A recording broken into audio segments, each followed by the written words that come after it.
Nonito Donaire, eto pala ang naging dahilan ng kanyang sunod-sunod na pagkatalo.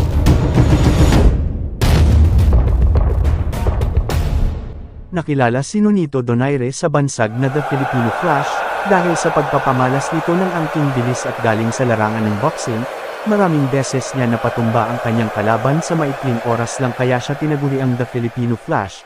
Si Nonito Donaire ay may kabuuang laban na umabot na 50 matches. Ang bawat laban ni Nonito Donaire ay talaga inaman kuskusan niyang pinaghahandaan at talaga naman inaabangan ng maraming natin kababayan.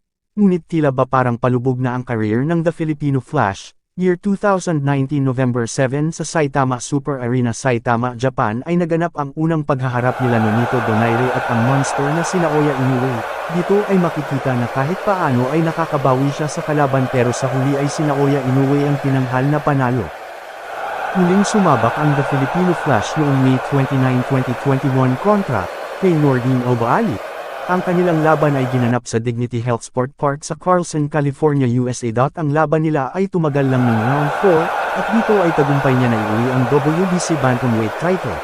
Ngunit bago matapos ang year 2021 ay muli itong tumapak sa ring. Ang bakbakan Nonito Donaire at Raymery Gabalo ay nangyari noong December 11, 2021, na ginanap sa Dignity Health Sports Park, Carson, California, US. Ang laban ay umabot lamang ng round 4 at nanalo siya by knockout, at dahil dito ay nadepensahan niya ang WBC Bantamweight title na hawak niya.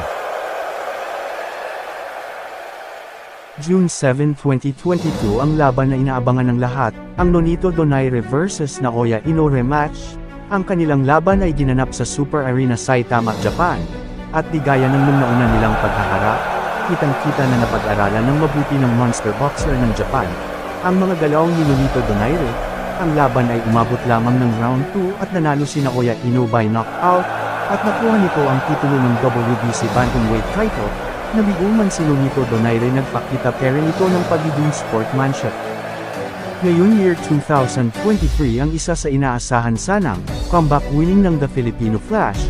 Noong July 29, 2023 naganap ang bakbakang Nonito Donaire kontra Alexandro Santiago, at ito ay ginanap sa T-Mobile Arena, Paradise, Nevada, US. Dito ay pinaglalabanan nila ang bakanteng titulo para sa WBC Bantamweight title.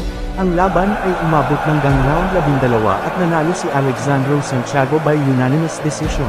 Ikaw, sa iyong palagay mga kaasyong, may kaya pa bang talunin ang ating Filipino Flash?